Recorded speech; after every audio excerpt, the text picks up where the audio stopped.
Hi, friends. The other day, one of our clients confessed, I talk too much in person. I need to stop talking. I need to listen better, but I just can't do it.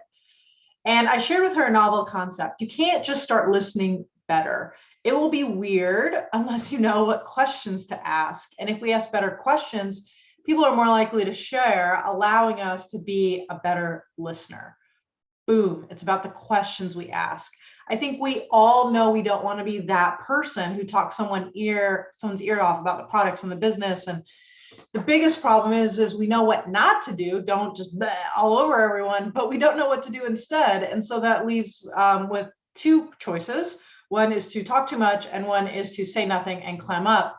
And neither of those are going to help you connect with people, build trust, and give an opportunity to solve some of their problems with the products or the business opportunity that you have, which is actually the entire business.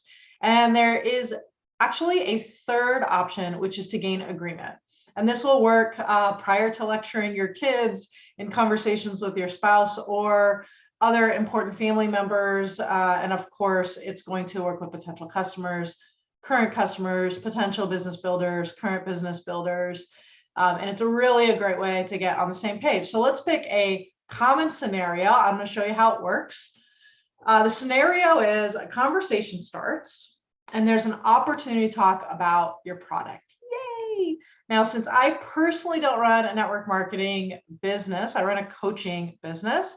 I'm just going to use my coaching business as an example, and then you can swap in your product line and the goals you help people accomplish. So here we go. So the conversation starts up. Number one is be cool.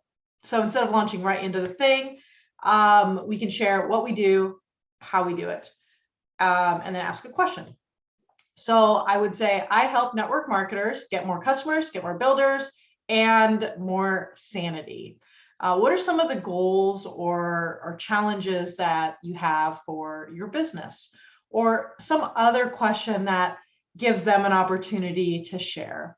The second thing to do is listen. This is the listening part. So when you ask a good question, it gives an opportunity to listen.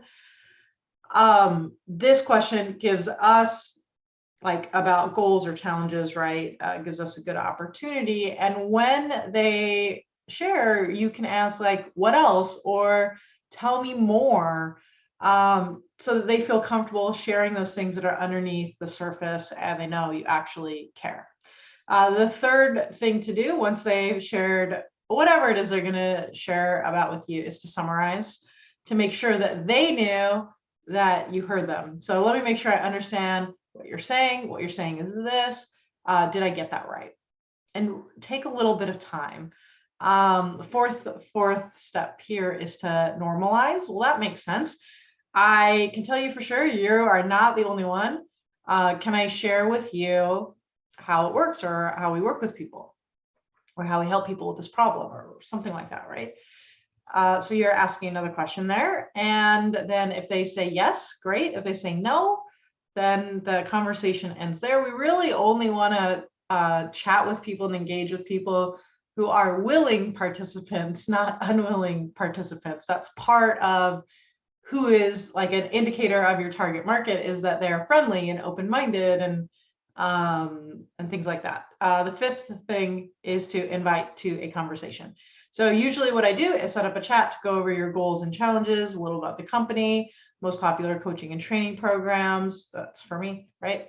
My part will take about 30 minutes. Then we can decide what makes the most sense. If we find an option, great.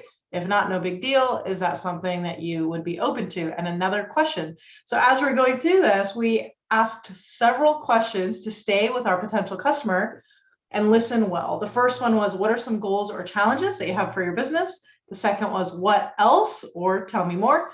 The third is, let me make sure I understand what you're saying. Here's what I thought you were saying. Did I get that right? So another gain agreement. Can I share how it works? Gain agreement. Is that something you'd be open to? Gain agreement. And so we're going back and forth, so that there actually has to be back and forth dialogue in order for us to even have an opportunity to listen. These are some of the best questions that I know to build into all of your conversation outlines to ensure that you're listening well.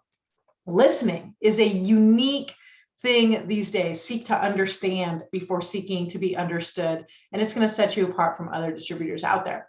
I'd love to hear from you which question you are most excited about asking. And if you want help implementing a flow that gets 5 to 10 new customers a month, 1 to 3 new business people a month, while keeping your sanity, let us know. We are here to help. So I hope this video is helpful for you, and we'll talk soon.